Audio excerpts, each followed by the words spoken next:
您不要把我嫁给乞丐，您替我去王府解释清楚好不好？你自己在王府失了脸面，命不好，怪得了谁？妙柔虽是庶出，却端庄得体，还得王妃夸奖。沈家总得有个女儿体面的嫁进王府。大婚前夕，未来婆母怀王妃邀请我和庶妹一起来王府赴花宴。我的脸好难受。此女品貌下乘，举止不端，实非我儿良配。王妃息怒，姐姐许是误食了花粉，并非有意冒犯，还请王妃念在姐妹情分，宽恕姐姐这一回。如此情境，这沈家二小姐倒是心怀大度，乃是主母的不二人选。娘亲，那盒胭脂会令我过敏，您明明清楚，为何还要给我用？你生下来就是嫡女，哪里知道月珠一个庶女苦苦求生的难处？不过是一个婚约，你让她一次又何妨？我因王府一事名声尽毁，被草草许配给落魄书生。你以为你还是什么千金大小姐？你妹妹生了嫡子，世子袭爵，岳父还升了官，你个没福气的，去死吧！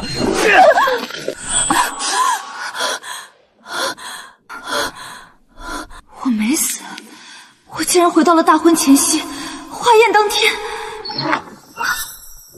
阿恒，来，娘亲手给你上妆，今儿去王府，可得打扮得漂漂亮亮的。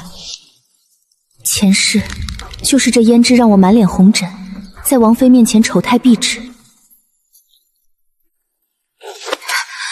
阿红，你做什么？娘亲常常教导女儿，做嫡姐的要爱护妹妹。这盒胭脂颜色这样好，女儿素来粗笨，用了也是糟蹋，不如给妹妹用吧。妹妹肤白，擦了定比我好看100倍。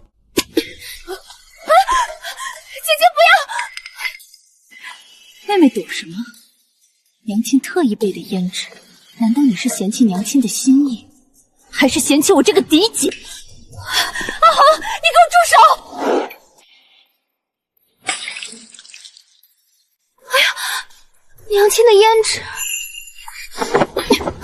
行事粗野，毫无嫡女风范，连盒胭脂都拿不稳。今日去了王府，岂不是要丢尽我们沈家的脸面？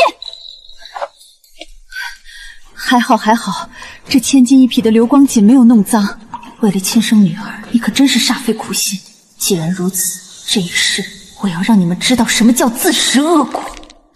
娘说的对，是女儿莽撞了。哼，知道就好，赶紧去换双干净鞋，别耽误了出门的时辰。姐姐别生气，娘也是为了你好。妹妹放心，姐姐不生气。今日花宴，咱们姐妹同心，定能让王妃满意。姐姐说的是。里面有平安符，带在身上，不准摘下。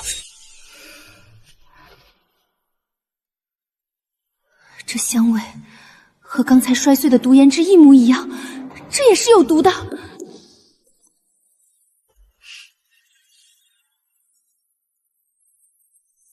妙柔啊，到了王府不用慌，爹早就买通了王妃身边的吴嬷嬷，到了那儿一切有她照应你。女儿知道了，多谢爹爹。爹，这荷包里的平安符是哪座庙求的？城南永安寺。问这些做什么？带上就是了。城南永安寺自从3年前住持圆寂后就关门了。女儿知道了，多谢爹爹。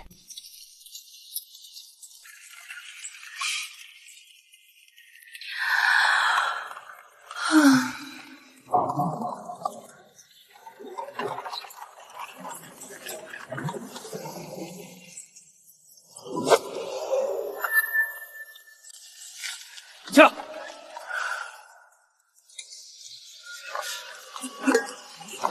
怎么回事？不知怎的，浑身痒得厉害。前面正好有间成衣铺子，刘叔不如赶紧去换身干净衣裳，许是衣裳里生了虫子。多谢大小姐体恤，姐姐，这耽误了去王府的时辰，怪罪下来，谁担待得起？妹妹说的是，我这就去催催她。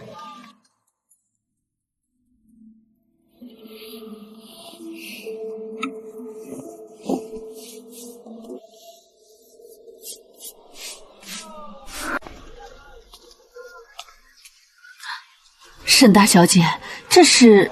刚才催车夫时不慎被弄脏了衣衫，只好临时换一件。嬷嬷见谅。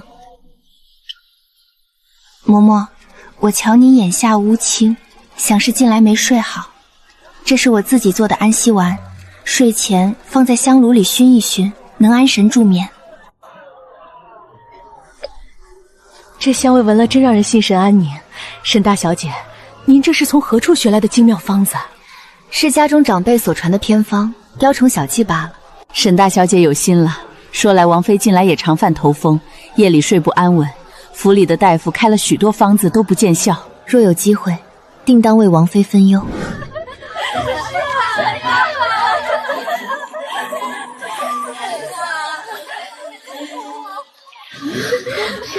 那是谁家的姑娘？长得比仙女还标致。哎呀，这裙子可真好看。沈家二小姐当真是个妙人，过来坐在本妃身边，让本妃好好瞧瞧。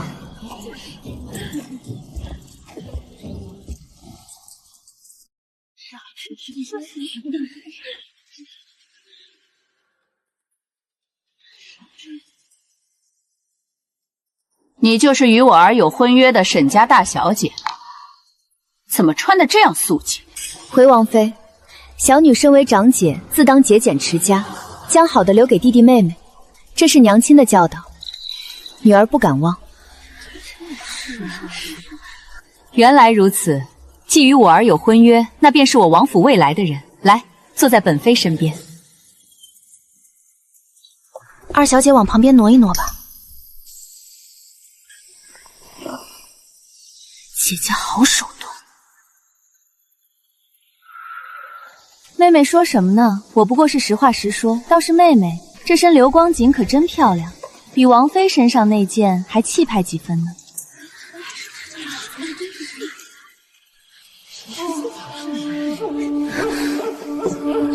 王妃，小女去更衣，稍后便回。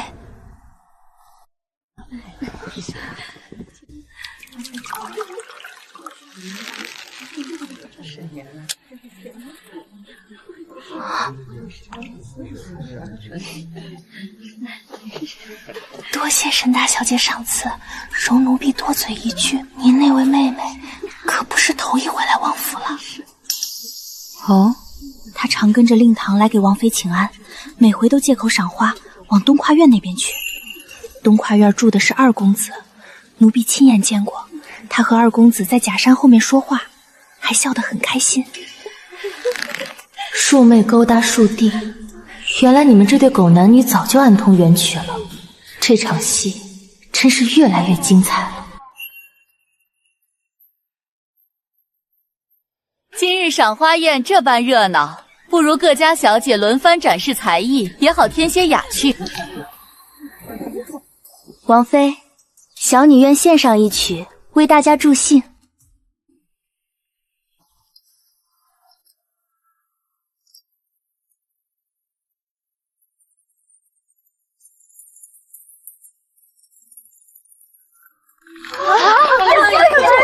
不错，是个有才情的姑娘。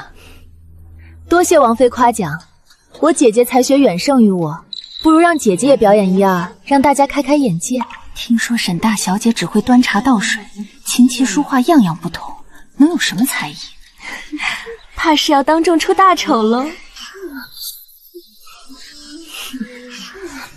既然如此，那小女就献丑了。今日王妃设宴，小女就表演一出变戏法助助兴。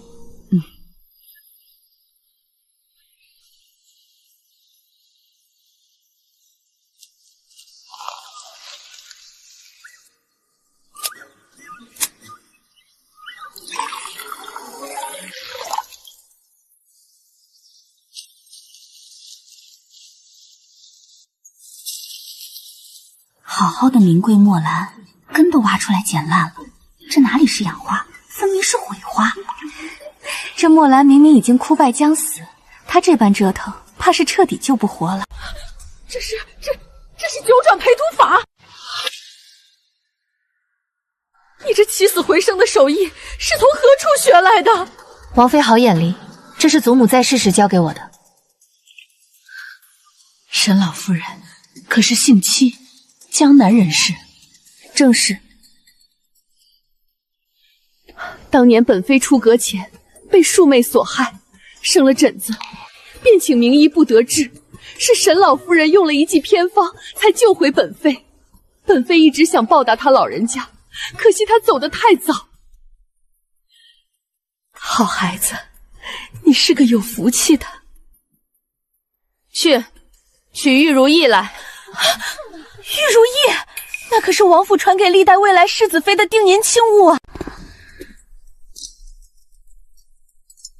好孩子，这柄玉如意只有你才配得上。谢王妃恩典，沈嬛定不辱没。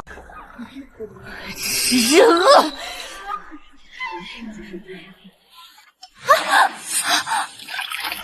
姐姐，对不起，我一时手滑没端稳茶杯。姐姐快去偏厅换件衣裳吧，我陪你去。有劳妹妹了。沈河，祖母的东西凭什么只教你？因为我是嫡女，祖母说了，她只教嫡女，不教卑贱的庶女。你说谁卑贱？在家里，你才是卑贱的那个。爹疼我，娘疼我，你算个东西！你以为攀上王妃就能翻天？等回了家，我让娘把你嫁给街口的乞丐，看你还能嚣张到几时？是吗？那我就拭目以待了。贱人，你现在就得意吧，真正的好戏还在后头呢。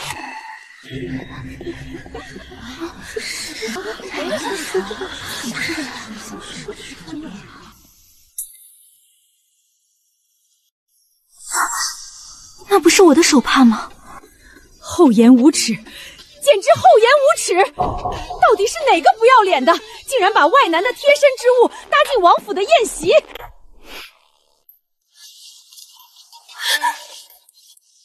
王妃息怒，姐姐她见识浅薄，鲜常见外男，许是出于好奇，才偷了男人的私物来看。姐姐从小被关在闺中，不懂事，求王妃看在她年幼无知的份上，饶她这一回。天，这也太不知廉耻了！沈家嫡女竟是这种人。沈妙柔跪在地上替我求情的样子，和前世一模一样。今生我要让她彻彻底底身败名裂。王妃，能否让我看看那条茜裤？你还要看？真是没脸没皮，这是多意犹未尽啊！让他看。哎呀，姐姐，你快放下！这男人东西，你怎么能拿这么紧？我要是沈夫人，就把这肮脏东西扔到庄子上自生自灭去。我这方帕子用的是兰花香熏过的，诸位夫人若是不信，可以闻一闻。确实是清淡的兰花香，但这蟹裤上却有一股极浓的曼陀罗香。曼陀罗香乃是西域独有的香料，1两就要100斤。也就是说，碰过这条蟹裤的人，用的必定是曼陀罗香。在座诸位，谁用了曼陀罗香？妹妹，从进门起，你身上就散发着这股异香。方才你故意把茶水泼在我裙上，支开我去换衣裳，我前脚刚走，后脚这东西就出现在宴席上。妹妹，你作何解释？哼，原来是贼喊捉贼。单凭香味并不能证明谁是罪魁祸首，而且后宅里出现男人亵裤，传出去对王府的名声也不好，不如息事宁人，大事化小。罢了，此事到此为止，谁都不许外传。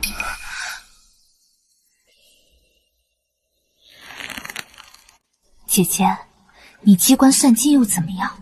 没有爹娘帮你，你就是竹篮打水一场空。王妃再喜欢你，你还是得从沈家出嫁。爹不点头，你什么都不是。他说的对，没出嫁的女儿，便是爹娘嘴里的一块肉。想要破局，必须找到更大的靠山。世子殿下越发英武了。刚才妙柔惹王妃不快，甚是愧疚，想献一支惊鸿舞，以弥补先前过失。准了。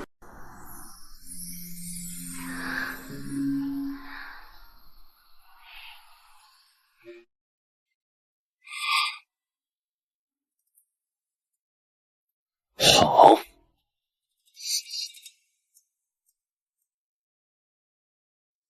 沈大小姐可有什么要展示的？我不善歌舞，只会写几个字，斗胆献丑。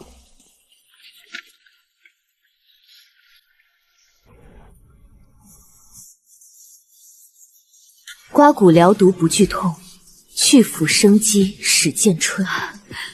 好字，只是这墨里是什么味道？回王妃，这墨是我自己调的，加了薄荷与冰片，研磨时散出的气味可以疏通经络，缓解头风。难怪我觉得太阳穴的刺痛消散了大半。你这孩子诗写得好，医术更是了得。去腐生肌，不破不立。沈大小姐这诗似有不甘之意，可是对什么不满？回世子，治病如治家，腐肉不除，新肉不生。雷霆手段与怀柔之策缺一不可。母妃，儿子对这门亲事很满意。好，既然你满意，母妃这就着手准备大婚事宜。阿恒，你想要什么聘礼，尽管告诉母妃。大喜事，后院池子里的莲花开了，个个比盘子还大。那池子多年寸草不生，今日竟然开花了。走，都看看去。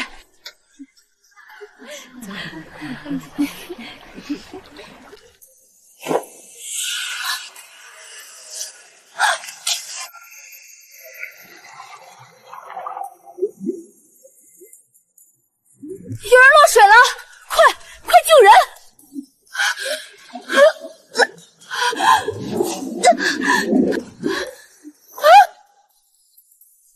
姐姐可是未来的世子夫人，要是被外男碰了身子，可就不干净了。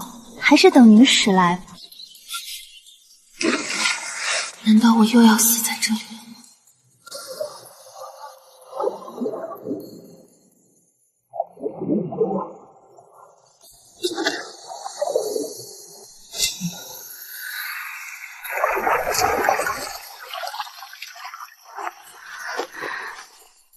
别碰！水下有人，抓活的！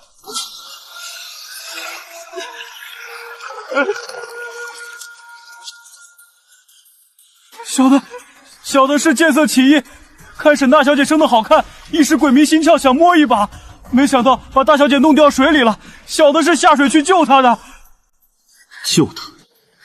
她在水下挣扎时，你一直在拽她的脚，这叫救。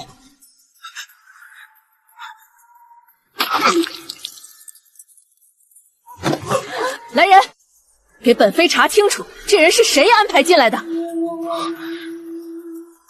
你没事吧？此事蹊跷，我会查清楚。在那之前，我会尽快安排大婚，确保你的安全。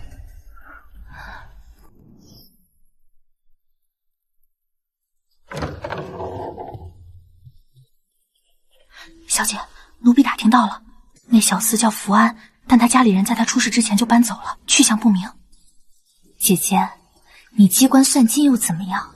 没有爹娘帮你，你就是竹篮打水一场空。这么巧，为什么亲生父母要一次次害我？这一世，我不会再问为什么，我要你们付出代价。小姐，世子殿下派人送了封信来，3日后下聘，你安心等着，我一定给你交代。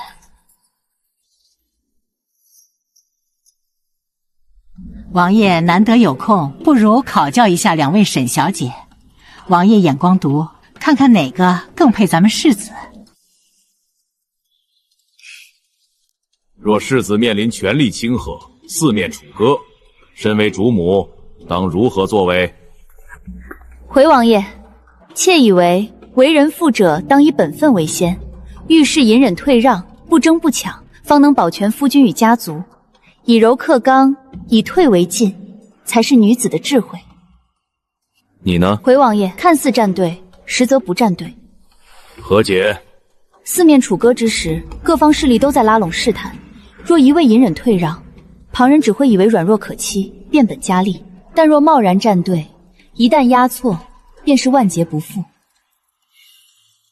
所以，最好的法子是让所有人以为你站在他们那边，实则谁也不靠，保全实力，等局势明朗再一击必杀。好见识，这才是配得上我怀王府的女主人。不要脸，一定是提前和世子串通好的。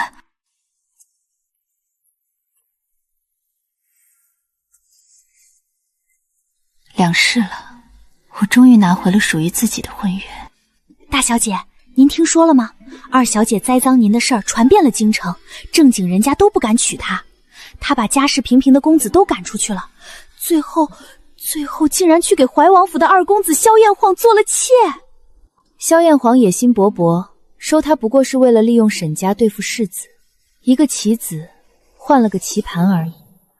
爹娘以为这能保她富贵，萧燕晃的后院可是个尸人不吐骨头的魔窟。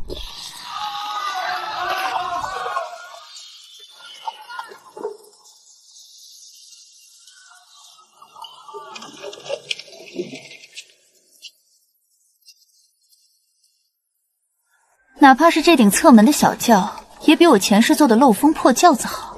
沈媚柔，我们的账才刚刚开始算。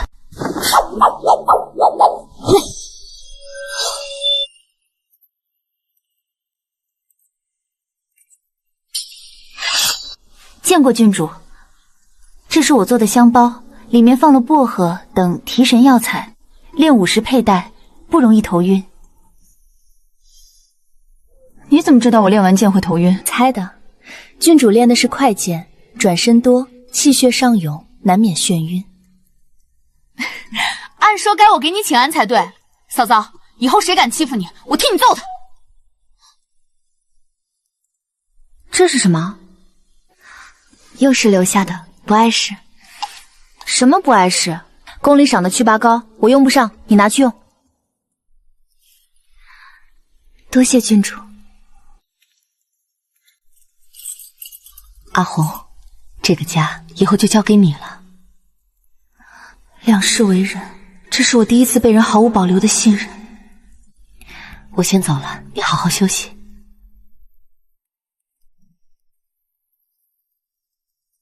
世子妃，按线来报，二公子萧燕晃近日频繁出入城南赌坊，大肆敛财，而给他出主意的人正是沈妙柔。这么快就按耐不住了？好，那我就陪你们好好玩玩。嫂嫂，女子不嫁人也可以吗？为什么不可以？郡主有封地，有俸禄，有一身好武艺，嫁不嫁人是你自己的事。真的吗？你是这么多年来第一个这样说的人，连母妃都说我不像话，说女子不嫁人就是不守妇道，还罚我抄了3个月的女训。我把女训撕了，又被罚跪祠堂。那后来呢？后来，我把祠堂的蒲盾偷偷换成了软垫，跪着还睡了一觉。可是嫂嫂，我有时候也怕，母妃年纪大了，万一哪天她不在了，这王府里谁还护着我？哥哥有你，有他的前程，不可能一辈子管我。我管你，不管你嫁不嫁人，只要我在王府一天，你就有依靠。但昭华，如果你真打算不嫁人，就要学着自己站稳。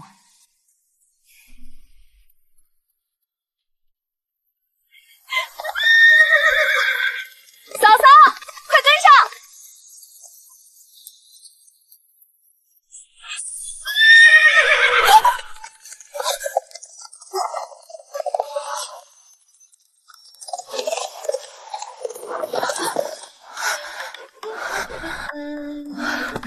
嫂嫂，你好轻啊！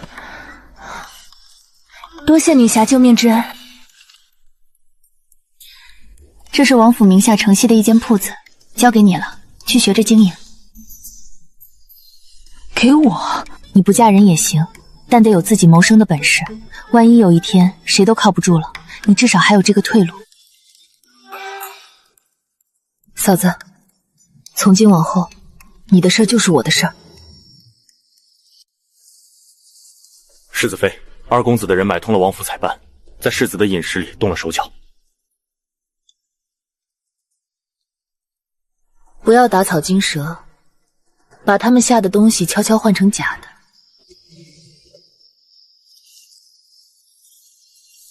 另外，把这个放到药炉底下，放得隐蔽些，但要确保二公子的人能发现。属下遵命。沈妙柔，你想对世子下手，我偏要让你搬起石头砸自己的脚。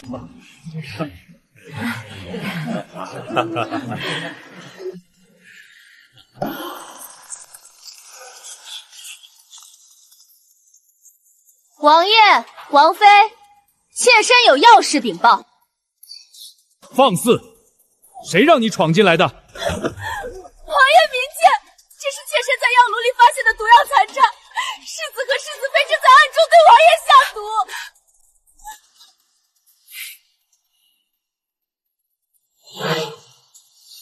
你说什么？王爷，妾身句句属实，这药方上写的分明是针对王爷体质的慢性毒药，日积月累，足以致命。妾身不忍看王爷被害，才冒死来报。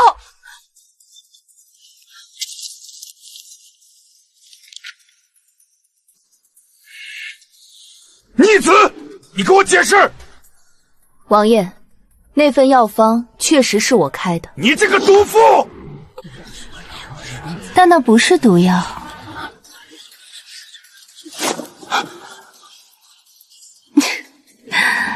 父王，这是嫂嫂给我开的祛湿方子。我体内湿气重，嫂嫂用的是以毒攻毒的法子，里面几味药材单看确实有毒性，但配伍之后就是普通的祛湿药。沈氏，你一个二公子的妾室，不懂医理就算了，竟敢诬陷世子和世子妃谋害父皇，你是何居心？不可能，这分明就是……我有一事不明，这药炉是父亲专属的炉，常年有人把守。你一个二公子的妾室，是如何越过王府侍卫拿到炉底药渣的？我绝不能说买通了王府采办偷配药使。我是无意中发现的。无意中？咱们王府的守卫如今都这么松懈了吗？沈氏，你当在座的人都是傻子吗？父王息怒，想是妙柔不懂医理，看见那些药材名字就慌了神。一时误会。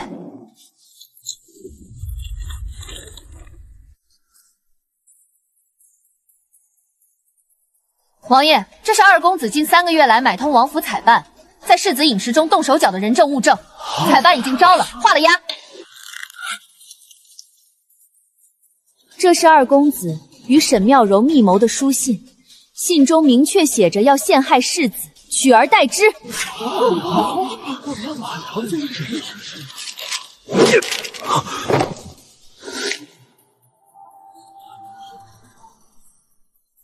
萧燕皇买通下人给世子下药，罪证确凿，打满30大板，关入禁闭室，没有本王的命令，任何人不得探视。王爷开恩啊！皇儿只是一时糊涂。将这无知妇人送去庄子上，这辈子不准回来。二公子院里的人全部拿下，挨个审问。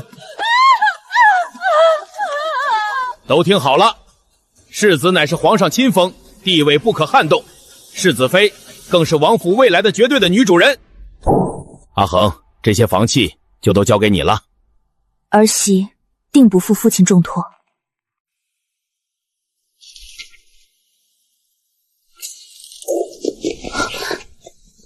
阿恒，妙柔从小没吃过苦，如今被禁足，连个伺候的人都没有。你去求求王爷王妃，把她放出来。王爷要是不肯，你就长跪不起。你若不肯，便是忤逆不孝。我们沈家的女儿，没有你这样绝情的。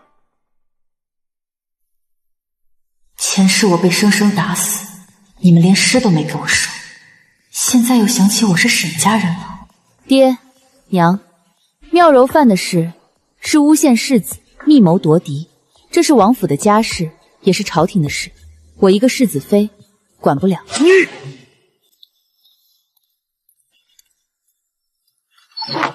二位请回吧，王府不留外客过夜。沈恒，你敢赶我们走？我不敢，但我绝对不会跪着求任何人放沈妙柔出来。您若要告我忤逆不孝，大门在那边，随时可以去衙门。你这个白眼狼！我们养你这么大，你竟敢送客！放开！你们敢动老夫！干什么？孽障！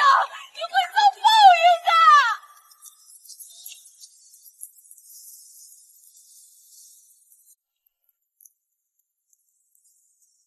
去查当年府里的接生婆，姓周，左手小指断了一截，查清楚她18年前从沈府离开后，到底去了哪里。属下领命。父亲口口声声深爱我生母，却不肯给名分；母亲痛恨我生母，却把怒火撒在我身上。我要找到当年调换婴儿的证据，亲手把这个真相送到你们面前。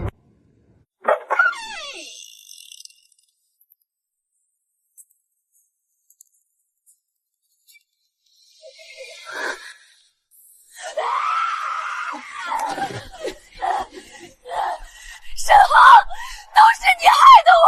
你个丧门星，我杀了你！你和你那个死了的贱人娘一样卑贱，一样是见不得光的东西。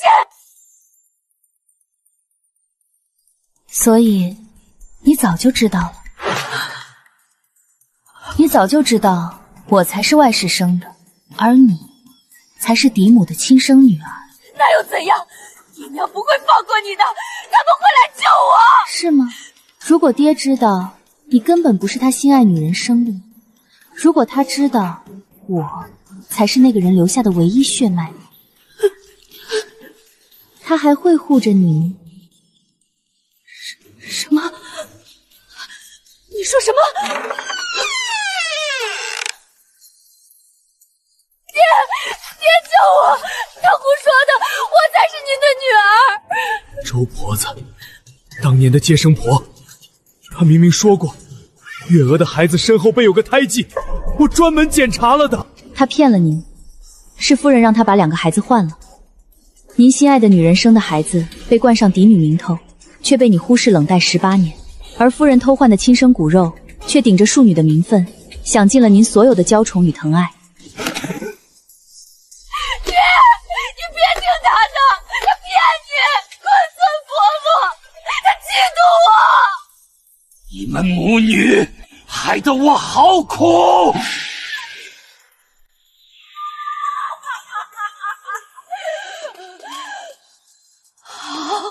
好，你要我死，我死之前也要拉你们一起下地狱。你想知道什么，我都告诉你。父亲卖官鬻哲的账目，萧燕皇勾结外官的名单，他们密谋陷害世子的全部计划。你以为这些就能扳倒他们？还有一件事，萧燕皇早就投靠了大皇子，只等大皇子登基，就要将世子一脉斩草除根。我不好过，你们谁都别想好过。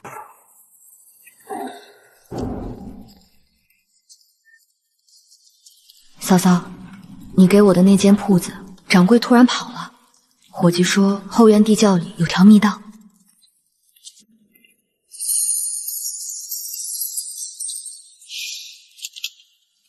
上面详细记录着每个人收了多少银子，办了什么事。这些都是萧燕晃的。这间铺子原本就是他的产业，他们大概觉得你只是个不懂事的小姑娘，根本没当回事，连证据都没转移。他们把我当傻子，他们会后悔的。走，带上东西，去见王爷。父王，儿子不知犯了何罪？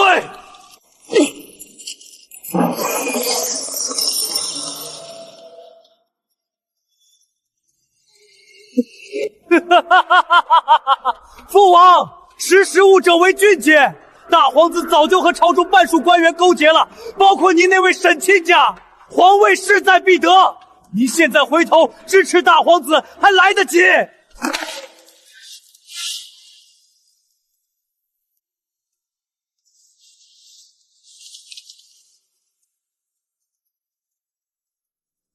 你父亲沈尚书也在名单之上，你为何要大义灭亲？若大皇子成事，你父亲便有从龙之功，你也跟着水涨船高，不是吗？陛下，臣父自幼被亲生父母厌弃，被处处打压搓磨，他们甚至连臣父的婚事都要求让给妹妹。这样贪慕虚荣、寡义廉耻的父母，臣父不想认，更不会包庇他们祸乱朝纲。好，有骨气！怀王世子萧燕爵听旨，朕封你为金吾卫大将军，即刻带兵拿人。臣遵旨。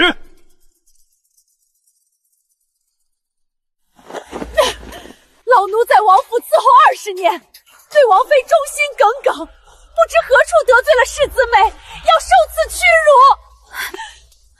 阿红，吴嬷嬷跟了我20年，是不是有什么误会？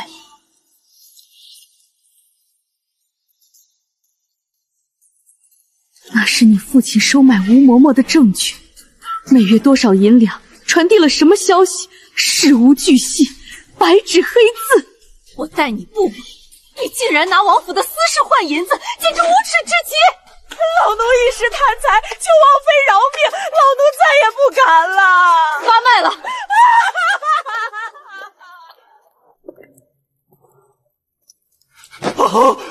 阿恒，你来看爹了，对不对？爹错了，爹知道错了，你本该是爹最疼爱的女儿啊！你去求求世子。大皇子为了自保，把所有同党咬了个干净，神府已经被查封了。那个偏心到极致的母亲，因为已经被休，不算沈家人，只被赶出了府门。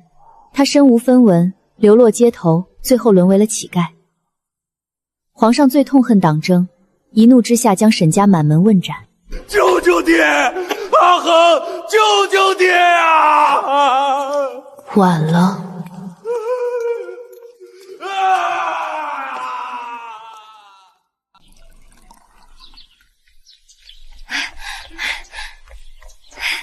嫂嫂，好消息！父王亲自进宫替你求情，皇上感念你大义灭人，下旨将你从侯府罪集中剥离，不受任何牵连。那沈媚柔和二公子呢？沈媚柔因主动招供谋逆有功，保住了性命，但被轻面流放麻风岛。萧燕晃被逐出皇家御敌，与他一同流放，两个祸害这辈子都完了。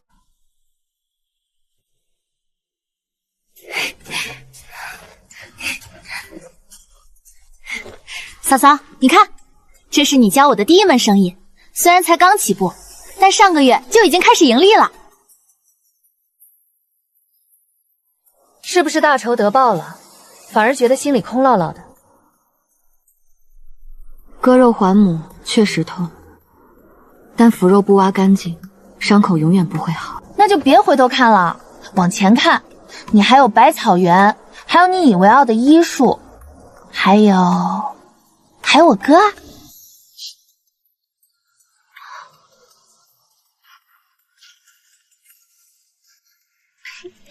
你知不知道，我哥每天晚上都偷偷去你院子外面看你研磨药材，在冷风里站半个时辰才走。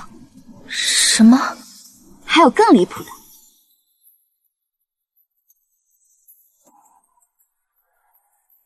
这是你上次包扎伤口弄脏扔掉的废布条，他当宝贝似的捡回去了，日日把玩。我可是费了好大劲儿才偷出来的。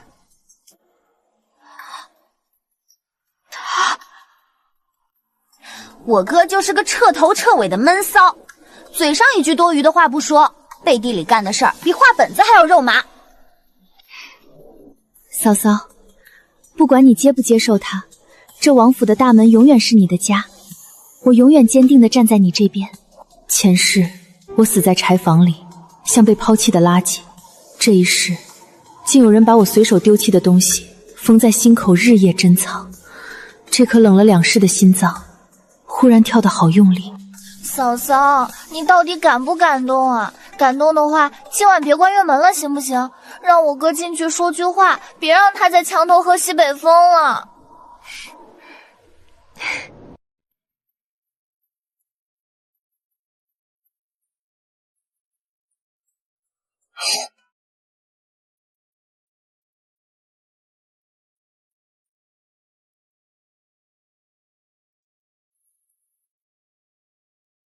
世子，站多久了？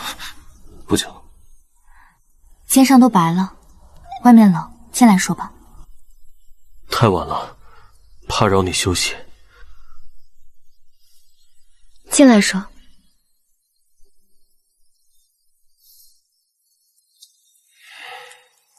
别动。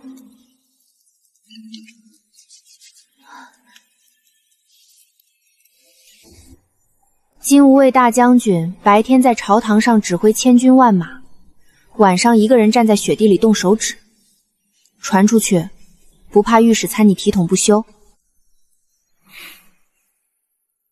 不冷。手都僵成冰块了，这叫不冷？阿恒，那块布条你看到了？我知道你可能觉得荒唐。我第一次见你，是在城南郊外的医馆。你12、13岁的模样，蹲在路边给一只瘸腿的野猫接骨，猫凶得很，抓了你好几道血痕，你一声没吭。绑完了还对它说了一句：“好了，走吧。”我当时心想，这小姑娘胆子真大。后来查到你与我有婚约，我看了你3年，看你在沈府处处被压，看你在老夫人面前学医理，看你被罚跪祠堂时偷偷在膝下垫软垫，也看你落水那日，明明自己都站不稳了，还要替那个小丫鬟挡了一句训斥。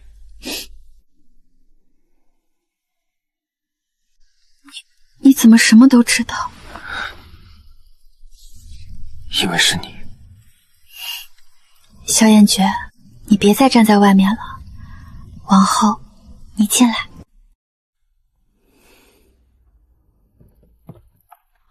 哟，今儿的太阳是打西边出来的。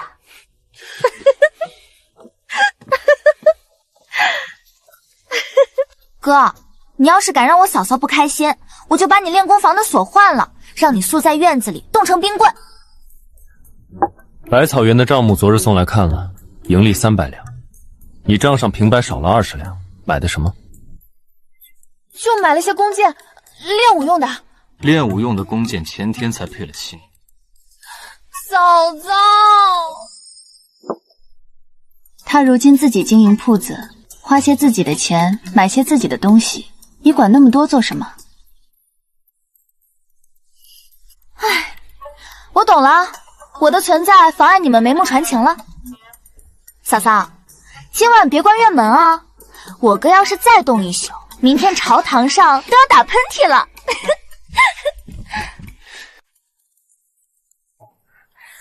进来。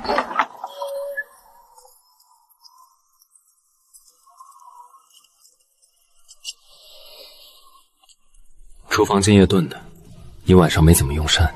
你怎么知道我晚上没好好用膳？昭华说的。你今日在宫里忙了一天，回来还要替我去厨房盯着火候，不累吗？不累。撒谎，你眼下都有轻影了。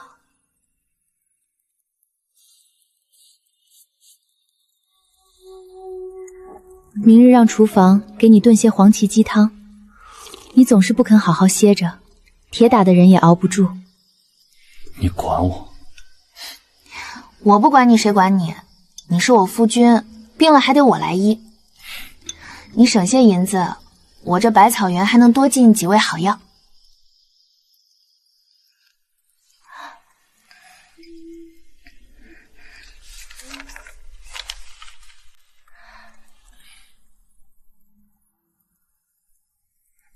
看什么？你先看我的。我看我的夫君天经地义。夫君，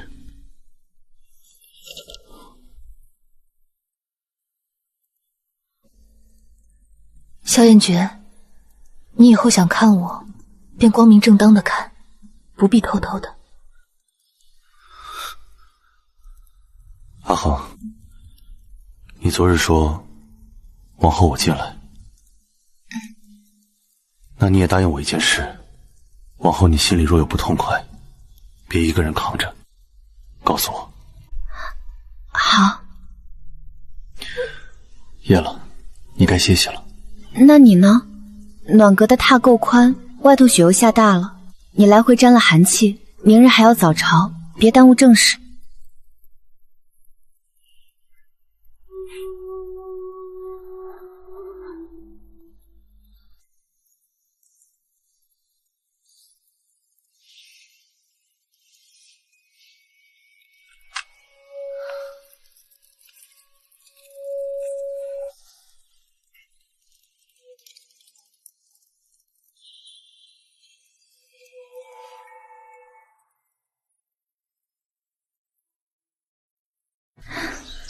厨房温着红枣粥，记得用膳，下朝便回。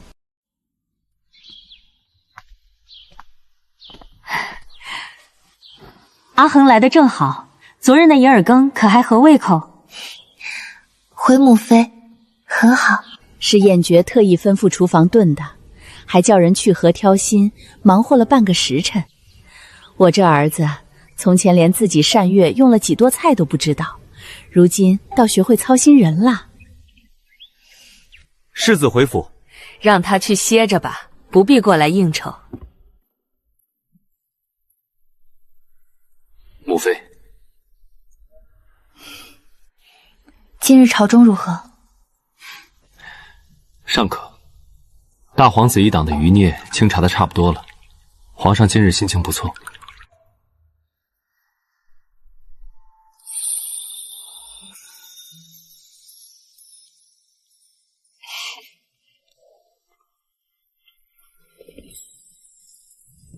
你今日怎么来花汤了？母妃说让你去歇着的。想来见你。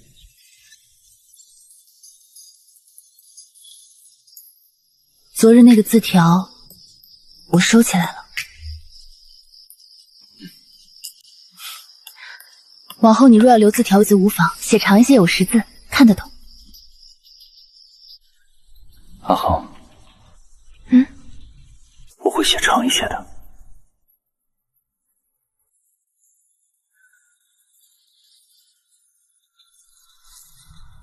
好，我等着。世子妃，世子殿下派人送来的，说您看完了早些歇息。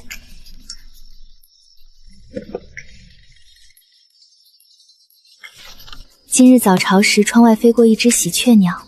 午间用膳时，那碗汤有些咸了。下朝回来路上，看到卖花的老妪担了一筐红梅，我想着你也许会喜欢。今日见你笑了3次，我记下了。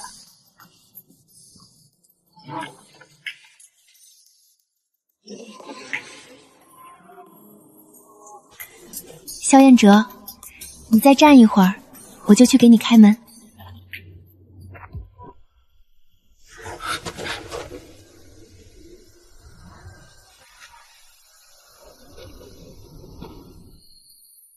你昨夜写的那些我看了，你以后也写给我看，可以吗？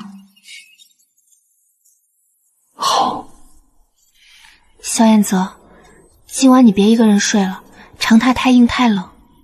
你白天繁忙，我怕你休息不好。都听你的。往后余生，请世子多指教。荣幸之至。